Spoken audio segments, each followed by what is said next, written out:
Seigneur. Vous m'entendez? Oui. Gloire à Dieu. Merci à Dieu pour tout ce qu'il fait, son œuvre, ses bonnes intentions envers nous. Dieu nous aime. Et peu importe de quelle manière il s'adresse à nous, Dieu a toujours, et ça n'en doutez jamais, Dieu n'a que de bonnes intentions à notre égard. Dieu nous veut du bien.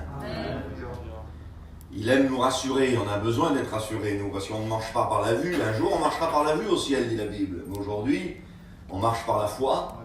Et dans la foi, on a besoin d'être rassuré, fortifié. Vous trouvez ces expressions-là dans la Bible, on a besoin d'être fortifié dans notre foi. C'est pour ça qu'on ne peut pas être tout seul, on va en parler. Alors ce matin, je vais pas faire d'introduction, ça va être trop long, ça va être rapide.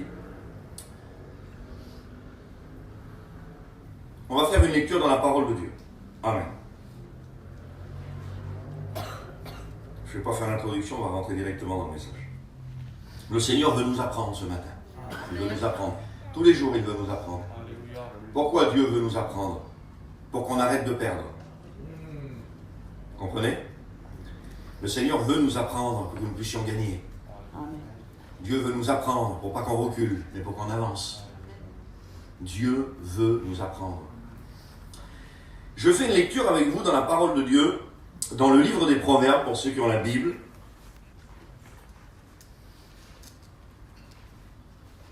Je vais vous parler ce matin de la fourmi. Apparemment, Dieu la considère très sage. Et la fourmi a beaucoup de choses à nous apprendre, selon Dieu.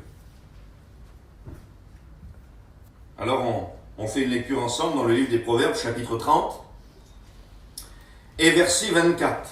Voilà ce que Dieu dit. Il y a sur la terre 4 animaux petits,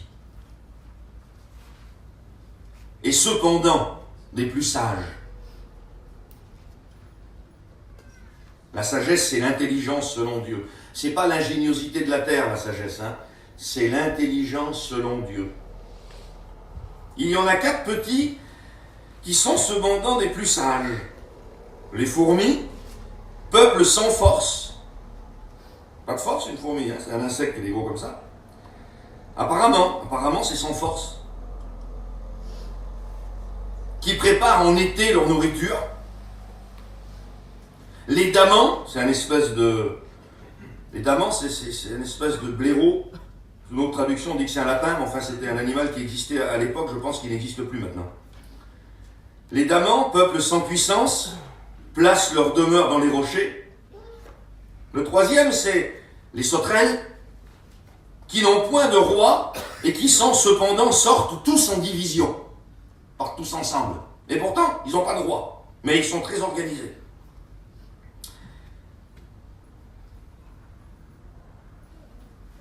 Et le lézard, qu'on saisit avec la main, pourtant qui est inoffensif, et qui se trouve dans les palais des rois. Amen. Hein? Il est sans, on peut le saisir comme ça à la main, dit la Bible, et pourtant il est dans les palais des rois. Alors je ne peux pas vous parler des 3, j'en ai choisi qu'un, parce que c'est trop. Je vais vous parler juste ce matin de la fourmi. J'aurais voulu parler aussi du lézard et du daman, et des sauterelles. Il y a des notes extraordinaires dans la Bible, de sagesse, où Dieu nous apprend, parce que c'est la Bible qu'on parle, c'est pas un homme qui l'a inventé, mais je vais vous parler seulement des fourmis ce matin. Un autre jour, peut-être qu'on parlera d'autres choses.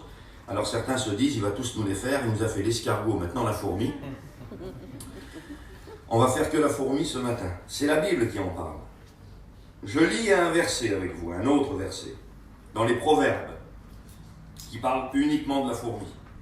Chapitre 6 et verset 6. Alors, ce qui caractérise la fourmi, c'est sa vaillantise, sa ténacité. C'est un petit insecte social qu'on appelle. C'est-à-dire, une fourmi n'est jamais seule. Elle vit en colonie.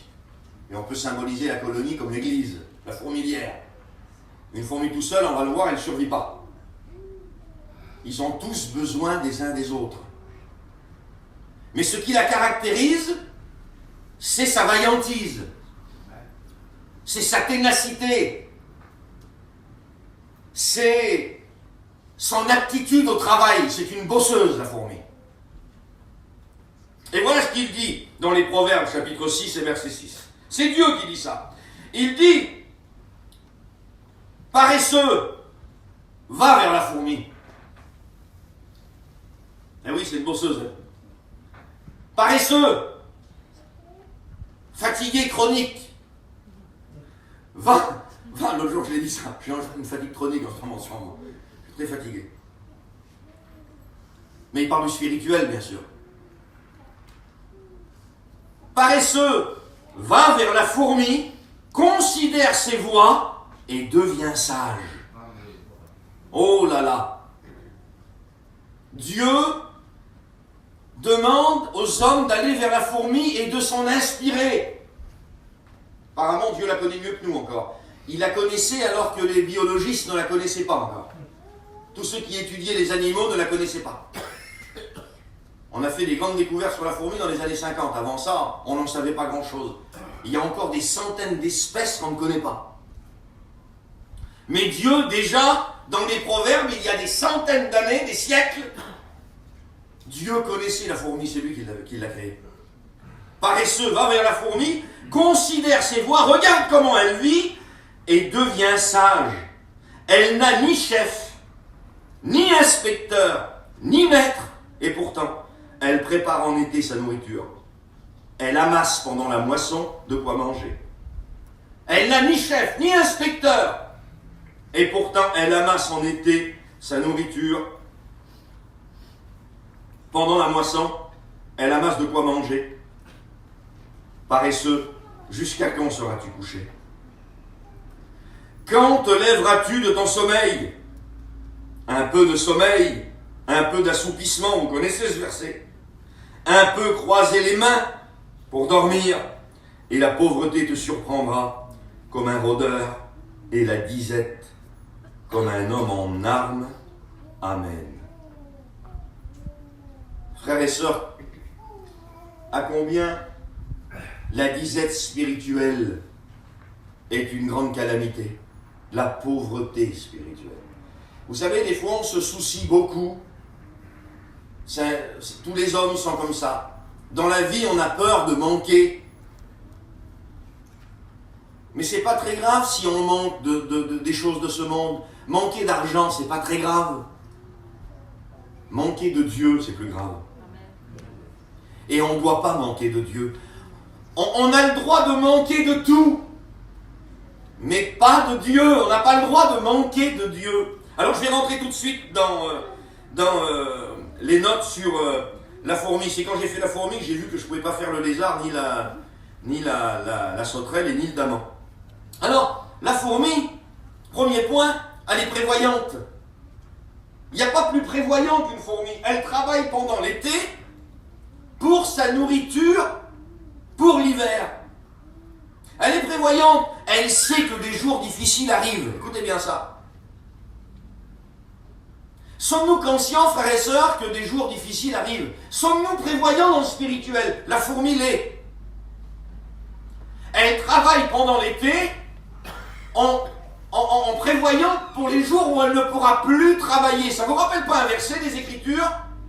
La nuit vient où plus personne ne pourra travailler.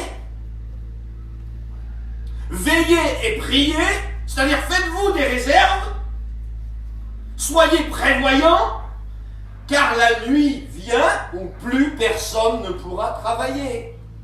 Frères et sœurs, des fois on est bien prévoyants pour les choses de la terre, mais très peu prévoyants pour les choses de Dieu.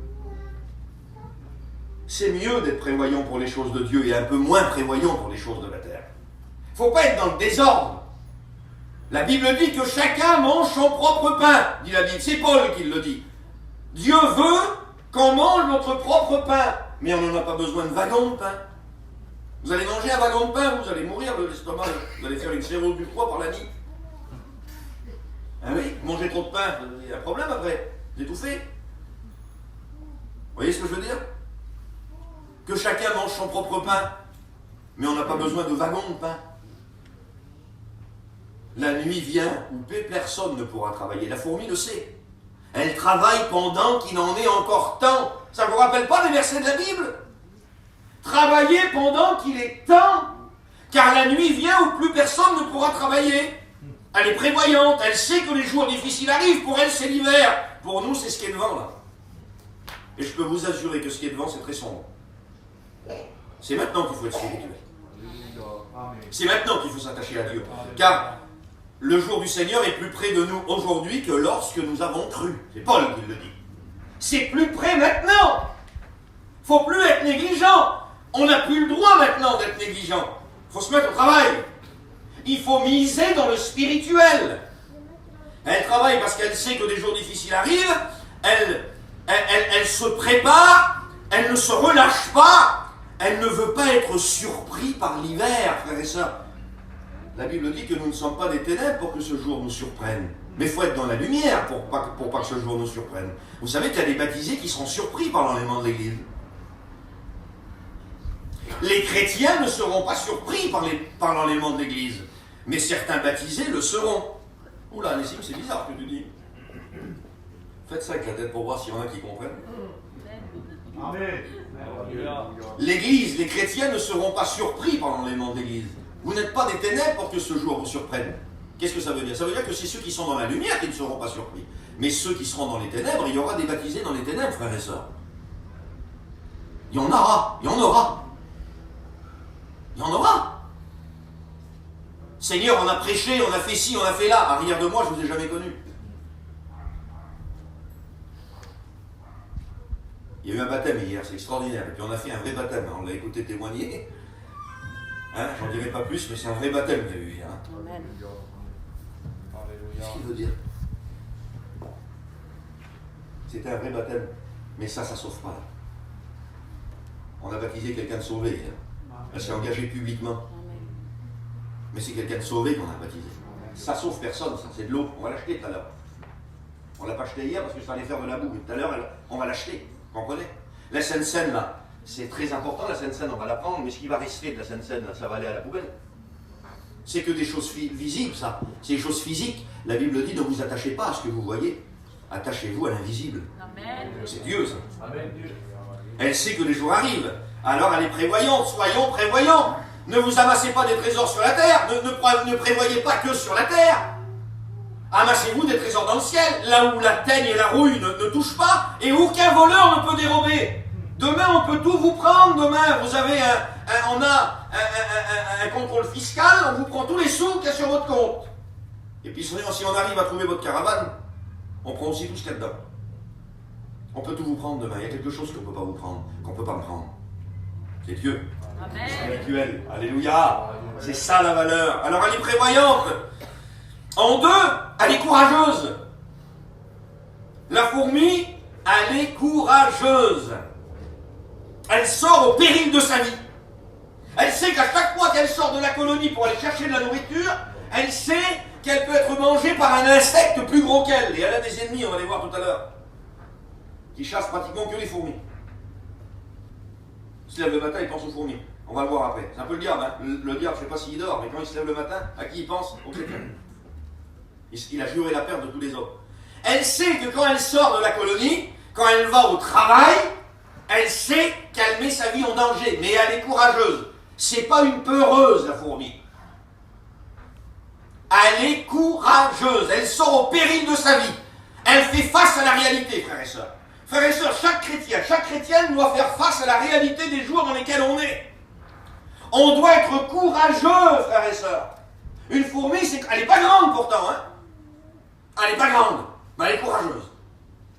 Elle ne reste pas dans la fourmilière en disant, mais si je sors, il y a plein de bêtes dehors, ça va se passer comment? Non, non, tous les matins, elle sort, elle va chercher la nourriture. Elle n'a pas peur. Elle n'est pas comme l'autruche. L'autruche, c'est une grande peureuse. Elle fait 2 mètres. Elle a un corps comme ça, une toute petite tête comme ça. Hein? Alors l'autruche, elle a un corps comme ça, une toute petite tête comme ça.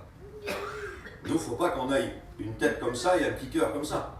Hein? Un jour, je disais dans un message, il y a des chrétiens, ils ont des têtes, c'est la connaissance, comme des pastèques, et ils ont des cœurs comme des olives. Il ne faut pas avoir dans la connaissance une tête comme une pastèque et le cœur comme une olive. Il faut avoir un plus gros cœur que tout le reste. Et l'autruche, c'est une peureuse, l'autruche. Elle n'est pas très intelligente en plus. Vous savez, quand on est dans la peur, quand on demeure dans la peur, on n'est plus sage. Hein. Puis ça se communique en plus, la peur. Restez dans le temps avec quelqu'un qui a peur, vous allez commencer à avoir peur aussi. Non, la petite fourmi, c'est une courageuse. Vous avez vu ce qu'elle fait l'autruche quand elle se sent en danger? La folle? Ah, mais sa tête dans un trou. Elle croit qu'elle est protégée. Le corps, il est comme ça en haut. Elle fait 150 kilos. C'est l'oiseau le plus gros du monde. Elle ne vole pas, mais c'est un oiseau. C'est l'oiseau le plus gros du monde. Et quand elle se sent en danger, elle met sa tête dans un trou. Tu vois pas comme elle est protégée, tu vois. Qu'est-ce que ça veut dire, les signes? Ça veut dire les personnes, des fois, qui ne veulent pas voir la réalité. Ils se voilent la face. Ils mettent leur tête dans un trou. Ils ne veulent pas voir ça, ils veulent pas. Ils ont tellement peur, ils mettent leur tête dans un trou. Mais c'est pas parce qu'ils mettent leur tête dans un trou qu'ils sont en sécurité. C'est pas parce qu'on refuse de voir la réalité des choses, c'est ce qu'elle fait l'autruche. Elle refuse de voir la réalité des choses. Il y a un lion qui vient pour la manger, elle met sa tête dans un trou. Je vois pas le lion, il va pas te manger. Mais si, même si tu le vois pas, il va te manger. Sa peur la rend folle. Vous savez que des fois la peur rend fou. La peur, des fois, elle rend fou. Elle élimine tout le petit peu de sagesse qu'il y a en nous. Alors le Seigneur ne veut pas qu'on soit comme l'autruche. Il ne veut pas qu'on se cache. L'autruche peureuse se cache. La fourmi courageuse prévoit. Amen. L'autruche peureuse, elle se cache. La fourmi, elle, courageuse, elle prévoit. Alléluia. Amen. Et ainsi qu'elle n'est pas tout seule aussi, on va voir. Pour ça aussi que ça la rend courageuse. Frères et sœurs, la personne sur laquelle on doit compter le plus, c'est Dieu, frères et sœurs. Mais dans l'Église, le Seigneur veut qu'on puisse aussi compter les uns sur les autres. Amen. Comme la petite fourmi. Parce qu'elle compte les uns sur les autres, on va le voir après. Vous comprenez bien que ce n'est pas la petite feuille qu'elle ramène à la colonie qui va nourrir toute la colonie. Une fourmi tout seule n'a aucune raison d'exister. Elle nourrira jamais la colonie tout seul. L'œuvre de Dieu, frères et sœurs, c'est pas moi. L'œuvre de Dieu, c'est pas toi. L'œuvre de Dieu, c'est nous. Amen. C'est ce qui se passe dans la colonie, en vrai, dans la fourmilière. Une fourmi tout seule n'a aucune raison d'exister. Jamais elle nourrira la fourmilière tout seule, frères et sœurs. Et il y en a un qui peut penser qu'à lui tout seul, il va faire l'œuvre de Dieu. Mais non, elle part le matin, elle sait qu'il y en a 10 millions qui partent tous les matins quand même. Et ça lui donne du courage. Alléluia. On n'est pas seul, frères et sœurs. Il y a le Seigneur avec nous. Et il y a les frères et sœurs aussi. Et ça, c'est important. Donc, elle est courageuse. En 3, elle n'a ni maître, ni inspecteur. Personne ne la pousse. Elle sait ce qu'elle a à faire. La Bible dit qu'elle n'a ni maître, ni inspecteur. Mais elle sait ce qu'elle a à faire. Amen. Frères et sœurs, c'est vrai qu'il y a des chrétiens qu'il faut tout le temps pousser. Si vous ne les poussez pas, ils ne font rien. C'est terrible, ça. Mais il ne faut pas la pousser à la petite fourmi. Personne, il n'y a aucun inspecteur qui regarde combien de feuilles elle a ramené, combien de brindilles elle a ramené, combien d'insectes morts elle a ramené. Personne ne contrôle son travail, frères et sœurs. Est-ce qu'on a besoin que quelqu'un contrôle notre travail? Est-ce qu'on a besoin que les gens nous voient pour travailler? Un chrétien, une chrétienne doit savoir ce qu'il a et ce qu'elle a à faire. On doit être animé par la mission que Dieu a mis en nous. Je n'ai pas besoin d'être zélé devant Bayou ou devant City, moi. Je n'ai pas besoin, pour faire quelque chose, d'avoir la bénédiction du peuple. Qu'est-ce que Jésus a dit sur les pharisiens? Vous voyez, tout ce qu'ils font, c'est pour être vus. Ils ont déjà reçu leur récompense. Dieu ne leur donnera rien. Elle n'a ni inspecteur, ni maître. Mais oui, parce que la reine qui est dans la colonie, elle commande personne. Hein? La reine. Hein, on ne va pas rentrer dans les détails de la reine, ça va vous faire rire. Mais on sait très bien ce que la reine fait. Elle pond des œufs, la reine, c'est tout ce qu'elle fait. Elle commande personne. Les fourmis savent ce qu'ils ont à faire pour que la colonie survive. Et Dieu dit à les singes, parce qu'elle n'a pas d'inspecteur. J'ai aimé le mot inspecteur. Un inspecteur, c'est quelqu'un qui inspecte le travail qui est fait.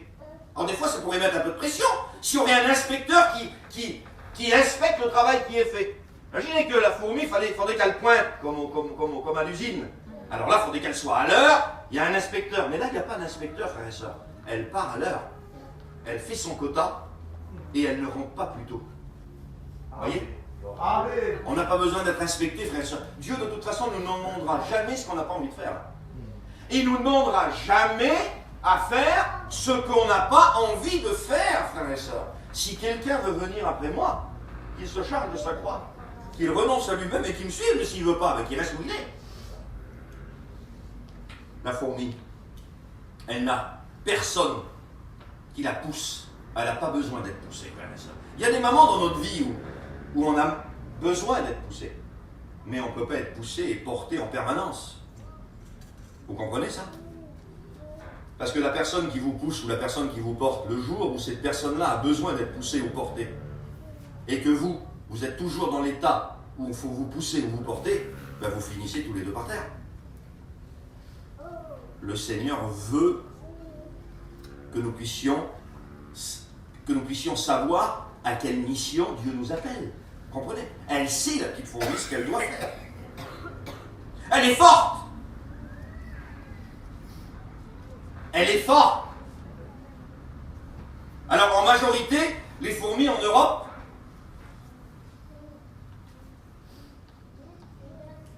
ils portent jusqu'à 7 fois leur poids. Elle est forte. Mais il y en a une en Afrique, elle porte jusqu'à 50 fois son poids. 50 fois son poids. Quelle force! Et tout ça, toute cette force-là, j'ai marqué ça, regardez. La fourmi, elle est forte. Elle porte jusqu'à 50 fois son poids. Toute cette force au service des autres.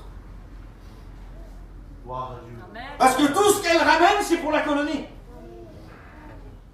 Le Seigneur nous a donné de la force. Il nous a donné de la force, le Seigneur. Mais cette force, elle doit être au service des autres. C'est l'esprit chrétien, ça. Jésus n'est pas venu pour être servi, mais pour servir, dit la Bible. Amen. Frères et sœurs, on ne doit pas désirer être servi.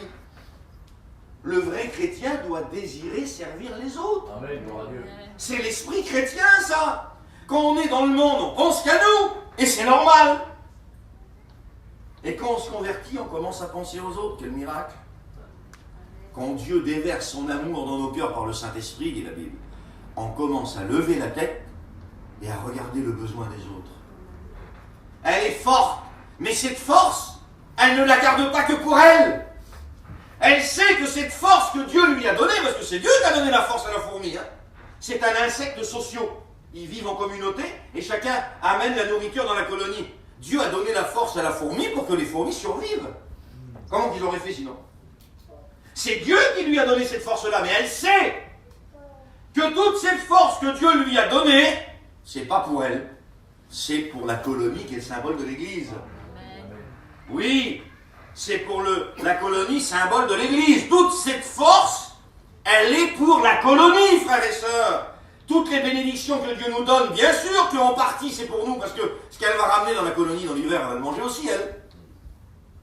Mais toute cette force que Dieu nous donne, ce n'est pas que pour nous.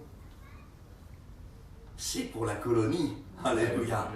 C'est pour la fourmilière qui est le symbole de l'Église, symbole de ceux qui nous entourent, qui ne sont pas chrétiens, qui ont besoin de la grâce du Seigneur, que Dieu nous y aide à déployer notre force. Alors il y avait plein de versets, je ne les ai pas pris, ça aurait pu être... Il faut que le Seigneur veut qu'on déploie cette force que Dieu nous a donnée au service des autres. Dans la colonie, chaque fourmi est à sa place. Dans l'Église, respectons la place de chacun. Dans la fourmilière, vous avez plein de sortes de fourmis. Et puis, selon les pays, c'est différent. Mais en général, vous avez les ouvrières, les soldats, les gardiennes. Mais il y en a dans d'autres pays, il y a d'autres catégories, d'autres hiérarchies dans la fourmilière. Les plus nombreux sont les ouvrières. Je pourrais vous donner des détails parce que j'ai étudié tout ça, mais c'est trop compliqué. Les fourmilières, les soldats, qui ne sont pas totalement différents d'ailleurs, vous les voyez, sont plus gros. Mais la plupart du temps, les soldats ne ramènent pas la nourriture. C'est terrible. Hein. Vous regardez des fourmis, vous voyez des toutes petites et vous voyez des grosses. On serait tenté à croire que c'est les plus grosses qui font survivre la colonie. Non, non. Les plus grosses sont là pour protéger les ouvrières qui sont beaucoup plus petites et qu'en vérité, ce n'est pas les plus grosses qui font survivre la colonie. C'est les plus petites. Terrible, hein? Les plus nombreux dans une colonie de fourmis, dans une colonie de fourmis, dans une fourmilière, les plus nombreux, c'est les ouvrières. Frères et sœurs, merci Seigneur pour les soldats. Mais l'Église, elle survit grâce aux ouvriers. Les bosseurs. Vous comprenez? Les bosseurs. Et dans une fourmilière, les plus nombreux, c'est les bosseurs. C'est les ouvriers. Priez le Père de la moisson d'envoyer des ouvriers. Il n'a pas dit priez le Père de la moisson pour envoyer des grands prêcheurs, des théologiens, des grands chanteurs, des grands intelligents, des hommes et des femmes qui savent bien s'exprimer. Merci à Dieu pour tout ça. Mais le Seigneur n'a pas dit de prier le Père pour envoyer tout ça. Il a dit prier le Père pour envoyer des ouvriers. Amen. Parce que ce que Dieu a besoin, ce n'est pas des parleurs, ce n'est pas des grands éloquents, c'est des hommes et des femmes qui ont l'œuvre de Dieu à cœur et qui n'ont pas peur de se salir les mains. Dieu veut des hommes et des femmes qui n'ont pas peur de se salir les mains. Des hommes et des femmes qui sont capables d'être sur l'estrade, mais aussi de faire des choses ingrates. Si je peux te faire confiance dans les petites choses, permettez-moi de paraphraser. Alors peut-être que je t'en confierai des plus grandes. Sois fidèle dans les petites choses. Ouais, les ouvrières sont les plus nombreuses. Dans la colonie, chacun est à sa place. Et puis il y a aussi le respect. C'est ça aussi la note. Chaque fourmi est à sa place dans la colonie. Dans l'église, frères et sœurs, chaque chrétien, chaque chrétienne est à sa place. Et il nous faut respecter les places de chacun. Il ne faut pas qu'on soit jaloux des uns des autres. La fourmi, elle n'est pas jalouse, elle. Vous avez vu comment qu'elle est ridicule, une petite ouvrière à côté d'un soldat? Vous avez vu le soldat, comment il est? Vous avez regardé? Je me suis toujours intéressé aux fourmis. Tout le temps, les insectes, c'est quelque chose qui m'a toujours intéressé. Elle a une tête beaucoup plus grosse. Vous voyez, les grosses têtes, des fois, c'est pas toujours les... Mais ça ne veut rien dire. Elle n'est pas jalouse du soldat. Le soldat n'est pas jalouse de l'ouvrière. Et vous avez aussi les gardiennes. Vous les voyez devant les trous de la fourmilière, ils sont là devant, ils lèvent les pattes comme ça. Et c'est eux qui gardent. Vous voyez ça aussi chez les termites, qui sont aussi très proches de la famille des fourmis, des termites. Ils ont le même système de vie. C'est aussi des insectes sociaux, ils rigolent. Je vais tout étudier. C'est terrible. Ils ont le même principe. Eh bien c'est pareil. C'est pareil. Il y a les gardiennes et personne n'est jaloux de l'un de l'autre, frères et sœurs. Ne soyons pas jaloux les uns des autres. Soyons bénis quand on voit un frère et une sœur bénis. Soyons bénis quand on voit un frère et une sœur qui est honoré, qui est appelé, qui réussit un petit peu, qui est un petit peu béni. Puis au lieu de parler sur quelqu'un de béni, allons lui demander comment il fait pour être autant béni. Parce que des fois il y a des jaloux. Ils parlent sur les gens bénis. Mais au lieu de parler sur eux, il faut aller leur demander la recette. Et comme ça, c'est que t'es béni, ça va bien chez toi. Hein. T'es béni, dis donc. Il faut aller demander comment il fait. C'est pas tombé tout cuit du ciel. Il y a des choses à faire pour être béni. Soyons curieux un peu. Amen. Et pas jaloux. Amen. Non, chaque chose est à sa place. Et là, on pourrait en parler des choses à leur place. Hein. Chaque chose est à sa place. Et Dieu aime les choses à leur place. Hein. J'ai prêché l'autre jour ça. Dieu aime les choses à leur place. Hein. Et nous aussi, on doit aimer les choses à leur place. Et puis, aimer la place que Dieu nous donne. On est un soldat, on est une ouvrière, on est une gardienne. On est à la place où Dieu nous veut. Amen. Gloire à Dieu. Hein, juste une petite note comme ça, j'ai pas tout mis. Hein. Il n'y aurait plus de fin. On ne prononce jamais le nom de la fourmi au masculin. Pourtant, il y a des mâles. Mais on dit toujours une fourmi. C'est comme l'Église, qui est jamais citée au masculin. L'Église est citée au féminin. Pourquoi? Parce que l'Église est l'épouse du Christ. Et même une fourmi mâle, vous dites une fourmi. Parce que l'Église, frères et sœurs, c'est l'épouse du Christ. Alléluia. C'est pas un hasard que Dieu dit va vers la fourmi. Il y a tout l'enseignement de la Bible chez elle. C'est pas un hasard. Chaque fourmi est à sa place. Ensuite, elle est silencieuse. Vous l'entendez pas, une fourmi? Pourtant, c'est une bosseuse. Hein. C'est une travailleuse. Hein. Mais vous l'entendez pas? Ça fait pas de bruit, une fourmi. Ils se suivent les uns derrière les autres, là. Ils se croisent avec plein d'affaires, ils tiennent des affaires. Vous avez vu, ils sont plus grosses qu'eux, les affaires qui tirent pour amener dans la fourmilière. Abaissez-vous, mettez l'oreille, vous entendrez rien du tout. Même pas le bruit de leurs pattes qui marchent sur le sol. Vous entendrez rien. Elle est totalement silencieuse, mais très efficace. N'est-ce pas à ça que Dieu nous appelle? À être silencieux, mais efficace. C'est pas une parleuse, la fourmi. Elle ne fait pas de bruit. Elle est silencieuse. Elle ne fait pas de bruit. Mais alors, qu'est-ce qu'elle travaille? Il y en a, vous entendez qu'eux, mais ils font rien. Vous entendez qu'eux, mais ils ne font pas grand-chose. Et il y en a, vous ne les entendez pas. Ils ne font pas de bruit. Mais ils sont à l'œuvre. Ils sont à l'œuvre. Voilà à quoi Dieu nous appelle. Et il nous appelle à travailler dans le silence. Et il nous appelle à travailler dans presque l'anonymat. C'était René qui disait ça. René, il disait, on devrait tous prêcher derrière des rideaux. Comme ça, personne ne verrait qui il prêche. Qu'est-ce que Jésus disait? Quand tu pries, ne te montre pas, fais pas de bruit. Va dans ta chambre, puis ferme la porte, laisse pas la porte ouverte pour que les gens te voient prier dans ta chambre. Fais-le dans le secret. Fourmi très silencieuse.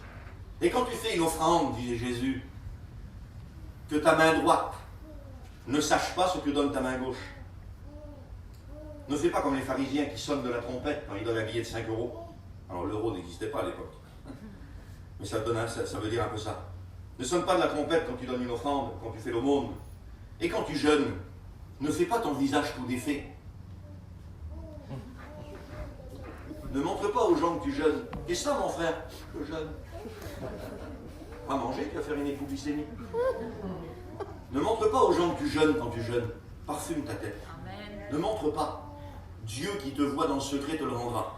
Prière, Dieu qui te voit dans le secret te le rendra. Jeûne, Dieu qui te voit, chaque fois l'expression est donnée, qui te voit dans le secret te le rendra.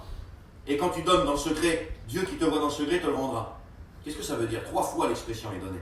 Ça veut dire qu'il semblerait que les seules choses que Dieu voit et considère, c'est que quand ils sont faits dans le secret. Amen. Il semblerait que quand c'est public, il semblerait qu'il ne les voit pas. Ou plutôt, il ne veut pas les voir. Alors on ne veut pas faire des choses que Dieu n'approuve pas. Quand on fait quelque chose pour Dieu, on veut que ça compte pour Dieu. Et pour que ça compte pour Dieu, il faut que ça soit fait dans le silence. Amen. Elle est silencieuse mais efficace. Ce n'est pas une parleuse. Et là aussi, on pourrait parler un petit peu. Hein? Ce n'est pas une parleuse. Un parleur. Il y en a des parleurs et des parleuses. Pas bon, hein? Ça décourage tout le monde. Ça abat. Langage négatif. L'autre, il est rempli de zèle. Il est encouragé. Et puis il rencontre la parleuse ou le parleur qui est toujours négatif, qui voit toujours le verre à moitié vide au lieu de le voir à moitié plein. Celui-là, il vous coupe les jambes. Que Dieu nous garde d'avoir un langage négatif. Que Dieu nous y aide. La nourriture qu'elle trouve en 7, elle ne la mange pas. Bizarre, hein? La plupart des insectes, quand ils trouvent la nourriture, ils la mangent. Elle, quand elle trouve la nourriture, la nourriture qu'elle trouve, elle ne la mange pas. Elle la ramène à la colonie. Terrible, hein? C'est le seul insecte qui fait ça. Elle ne mange pas la nourriture qu'elle trouve. Elle l'amène à la colonie pour les autres. C'est quoi, Décime? C'est quoi la note? Eh bien, la petite fourmi, elle ne pense pas qu'à elle. Elle pense aux autres. Amen. Elle sait qu'il y a des gens qui ont faim autour d'elle. Et elle ramène le morceau de feuille, là, elle le ramène de loin, là-bas. Il fait 10 fois, 15 fois son poids. Elle ne la mange pas. Personne ne la voit, alors elle pourrait le manger. Mais non. Vous savez que ça fait beaucoup mal dans l'église, l'égocentrisme. Les gens qui vivent que pour eux.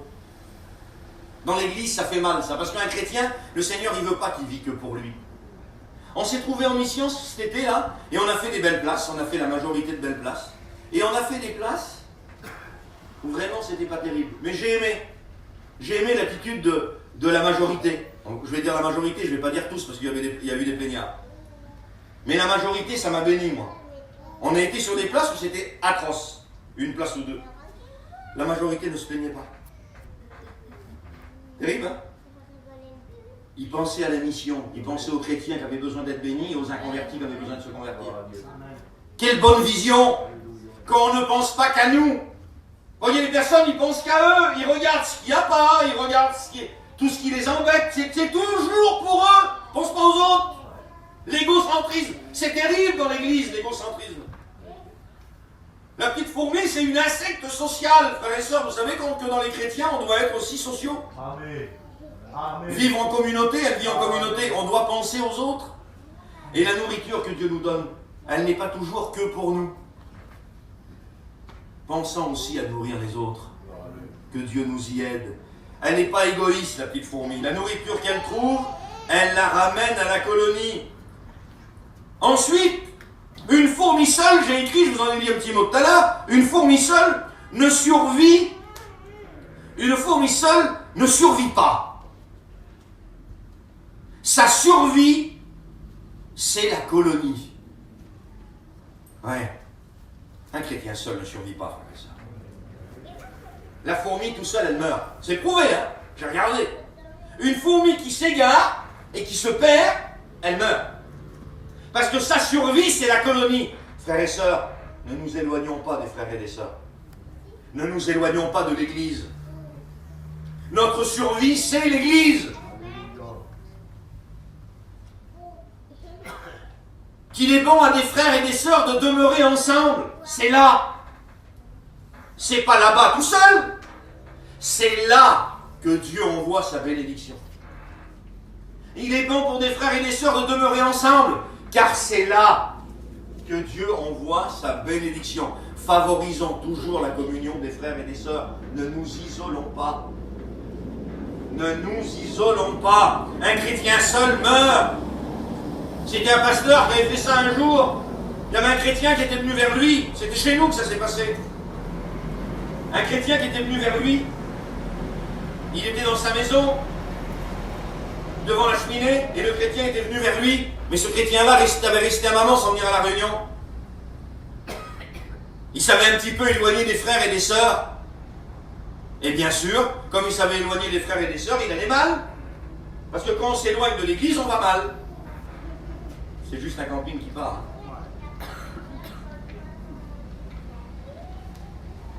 Bon, si je vais la regarder.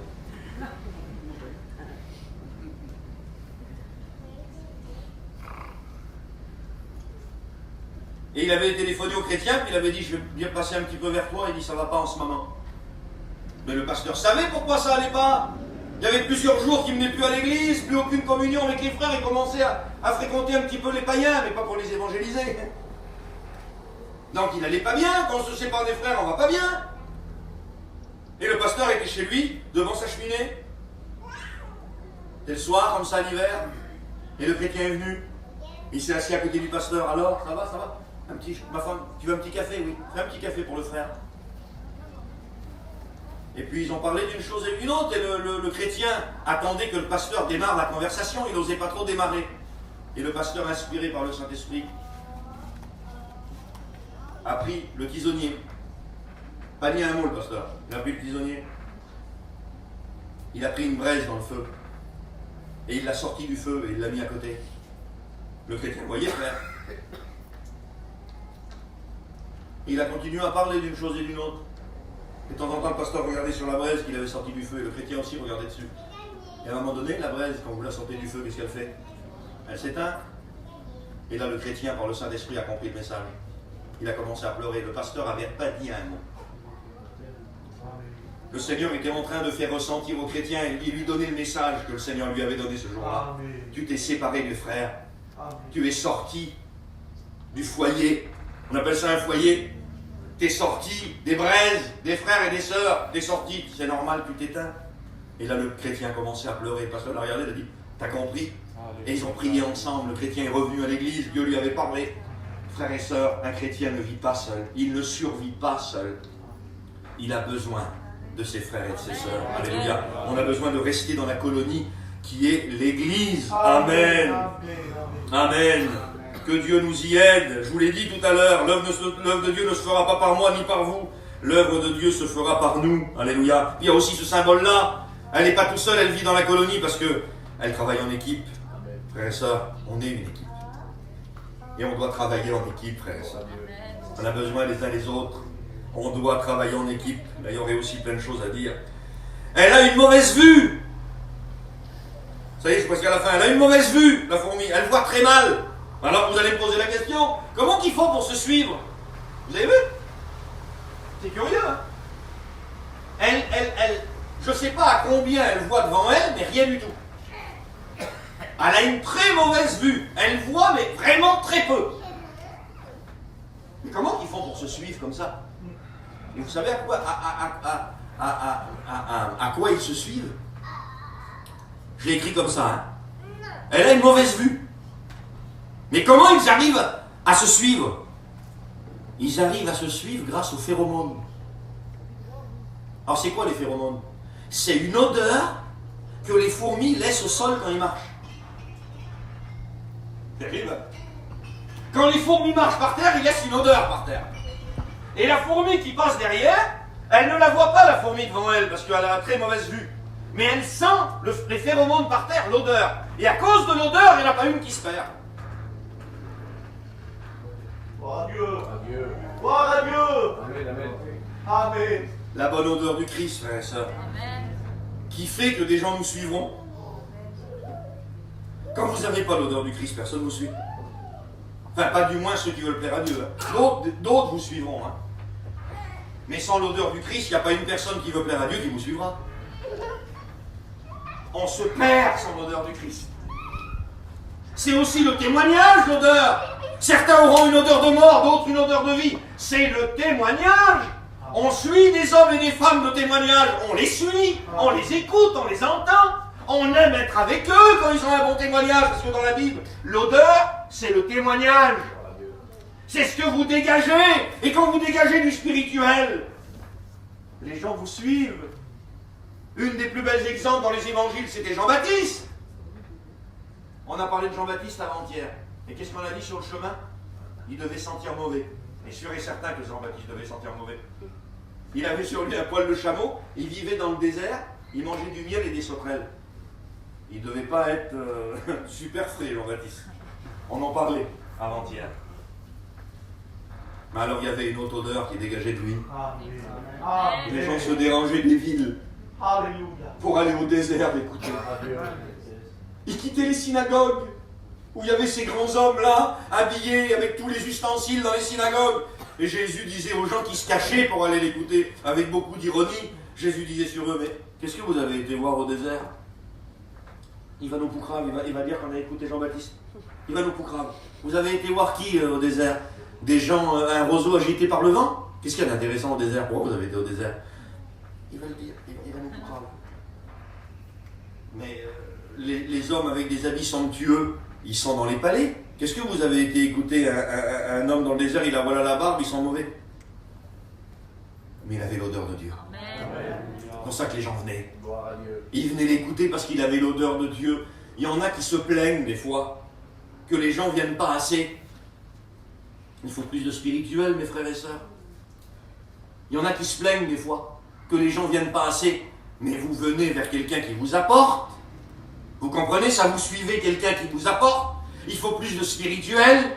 Et quand on a plus de spirituel, plus d'odeur de Dieu, en d'un seul coup, quand vous commencez à avoir plus d'odeur de Dieu, vous regardez derrière vous, puis vous voyez des petites fourmis qui vous suivent. Parce que vous laissez les phéromones spirituels, l'odeur, le bon témoignage, la motivation, le zèle. Vous avez vu comme c'est attirant quelqu'un qui a du zèle? Parce que moi, j'en ai pas assez du zèle, moi qui vous parle. Je trouve que j'en manque toujours. Quand je rencontre un homme, un frère, parce que moi, en dehors du travail de Dieu, moi, je vais vous le faire une confidence, hein, j'ai pas de copains en dehors du travail de Dieu. Moi, les hommes qui m'intéressent, moi, c'est les hommes avec qui je peux travailler pour Dieu. J'ai pas de copains dans la vie, moi. J'en ai plus. Avant, quand j'étais plus jeune, j'en avais. J'ai compris que je perdais mon temps avec le copinage.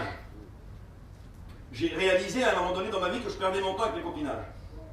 Moi, les atomes crochus, c'est quand je sens qu'un homme, un foyer m'apporte. Restez avec un zélé.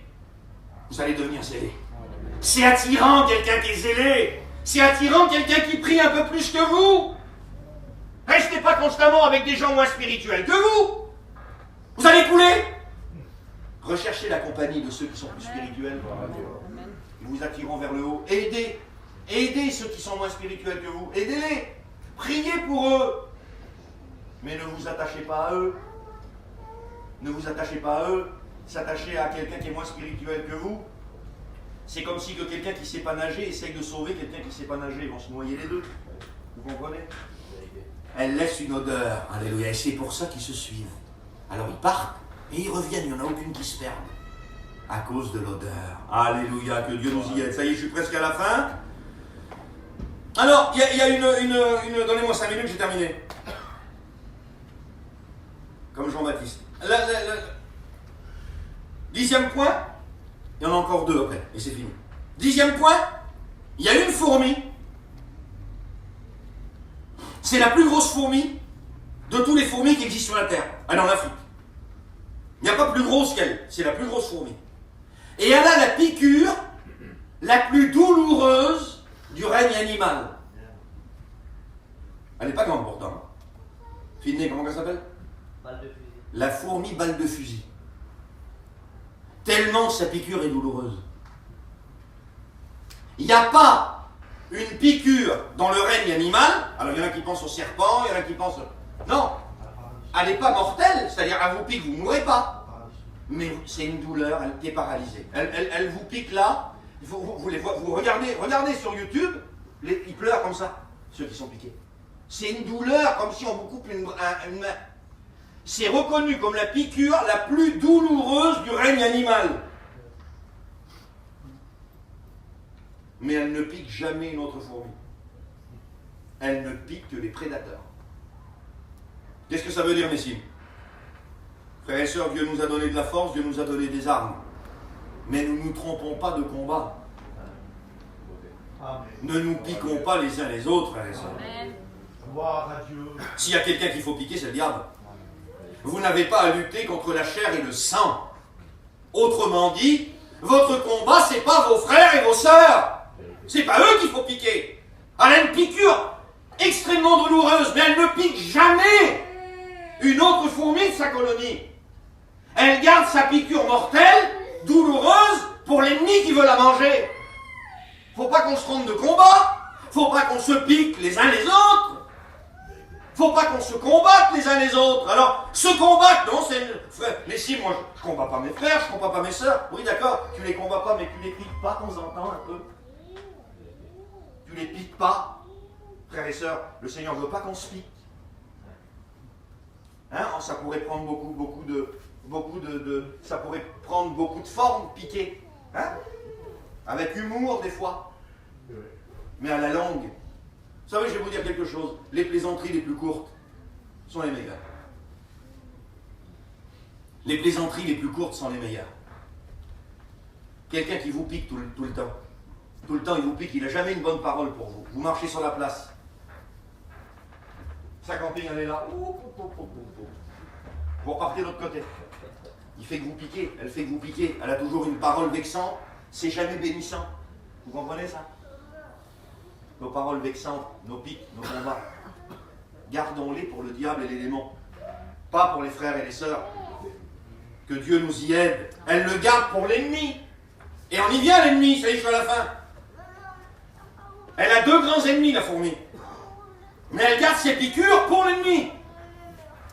Le premier ennemi, il y en a 2. Le tabac noir et le fourmillon. Le tabac noir, c'est un espèce de... Je vais commencer pour le fourmillon plutôt. Le fourmillon, c'est un petit insecte, on dirait une espèce de punaise, mais il est bizarre, terrible. Il a des pinces au bout, comme des pinces de fourmi. C'est comme une espèce d'un petit rond, comme ça. C'est pas gros, le fourmillon. Il a un cou avec 2 pinces. C'est curieux. Il s'enterre dans le sable.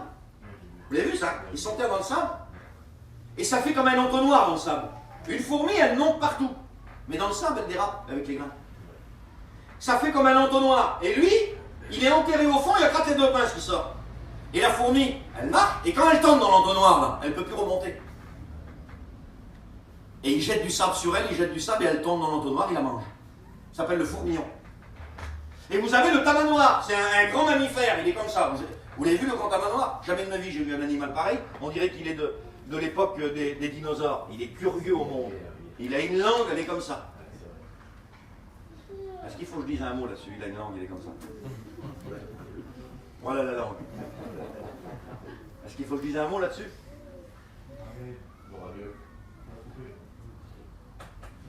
Amen.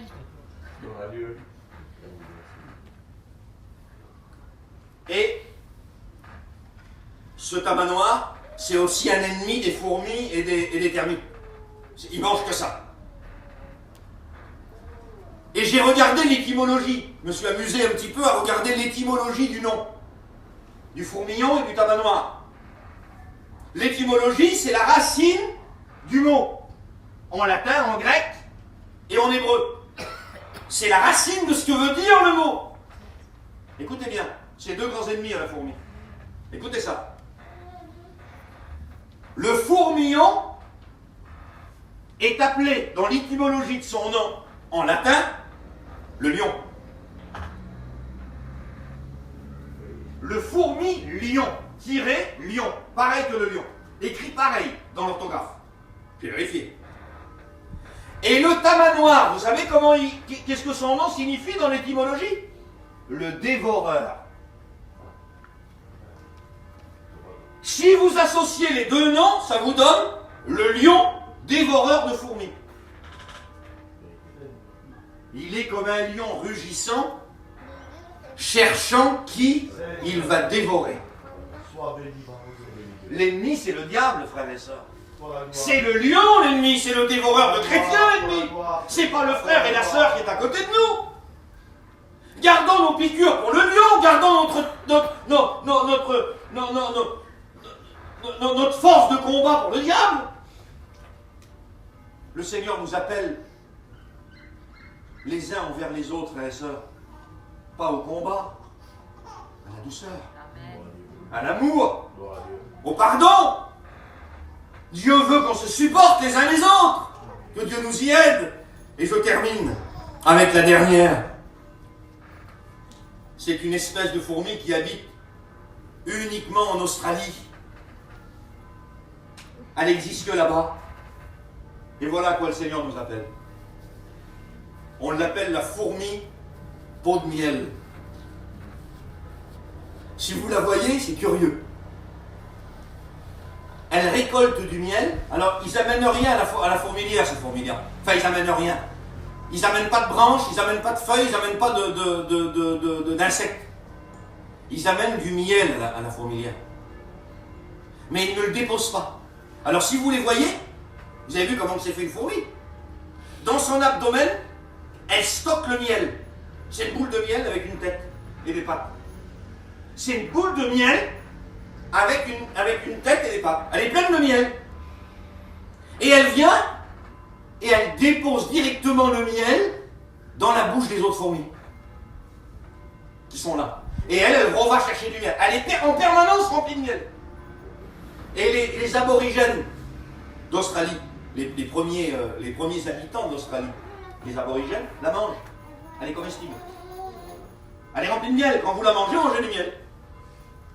Elle vient et elle dépose dans la bouche des fourmis de la colonie le miel. De quoi sommes-nous pleins, frères et sœurs? Vous savez ce que c'est que le symbole du miel dans la Bible? Il y a 3 symboles du miel dans la Bible. La douceur. Le Seigneur nous appelle à être plein de douceur. La sagesse. Dans la Bible, le miel, c'est la douceur, la sagesse et la parole. Voilà de quoi je veux être plein, frères et sœurs. Amen. Amen. Je veux être plein de douceur. Avec vous, mais je veux être plein de douceur dans mon foyer aussi. On doit être plein de douceur les uns envers les autres. Mais je ne peux pas être doux avec vous et méchant chez moi, dans mon foyer, avec ma femme, avec mes enfants. Le Seigneur nous appelle à la douceur dans tous les domaines de notre vie. Doux entre nous. Doux dans nos maisons. Le Seigneur veut qu'on soit plein de sagesse, l'intelligence spirituelle. Et le Seigneur veut qu'on soit plein de sa parole. sa parole qui coule en nous comme du miel, dit l'apôtre, dit le prophète. Le Seigneur veut qu'on soit plein de douceur, de sagesse et d'amour. Et il n'y a que comme ça qu'on sera comestible, frères et sœurs, bon à manger. Gloire à Dieu. Un chrétien, c'est du pain, frères et sœurs. Un chrétien, c'est pas un piment. Un chrétien, c'est un morceau de pain. On ne le dit pas sur des gens qui sont bons, ça on l'a toujours dit, chez les voyageurs. Maman, ce garçon-là, c'est un morceau de pain. Frères et sœurs, un chrétien, ça ne doit pas être un piment. Ça doit être un morceau de pain. Alléluia. Prions maintenant. Alléluia. Alléluia. Kevin, tu nous introduis dans la prière ?